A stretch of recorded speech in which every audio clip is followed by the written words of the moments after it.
Faites-vous un cœur nouveau et un esprit nouveau. Ta parole, Seigneur, est vérité. Et ta loi, délivrance. Évangile de Jésus-Christ selon saint Jean. En ce temps-là, quand Lazare fut sorti du tombeau, beaucoup de Juifs, qui étaient venus auprès de Marie et avaient donc vu ce que Jésus avait fait, crurent en lui. Mais quelques-uns allèrent trouver les pharisiens pour leur raconter ce qu'il avait fait. Les grands prêtres et les pharisiens réunirent donc le conseil suprême.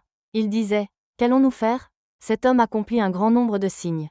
Si nous le laissons faire, tout le monde va croire en lui, et les Romains viendront détruire notre lieu saint et notre nation.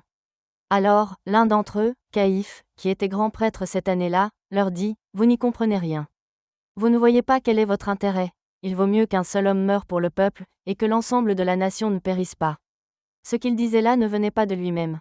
Mais, étant grand prêtre cette année-là, il prophétisa que Jésus allait mourir pour la nation, et ce n'était pas seulement pour la nation, c'était afin de rassembler dans l'unité les enfants de Dieu dispersés. À partir de ce jour-là, ils décidèrent de le tuer. C'est pourquoi Jésus ne se déplaçait plus ouvertement parmi les Juifs. Il partit pour la région proche du désert, dans la ville d'Éphraïm, où il séjourna avec ses disciples. Or, la Pâque juive était proche, et beaucoup montèrent de la campagne à Jérusalem pour se purifier avant la Pâque.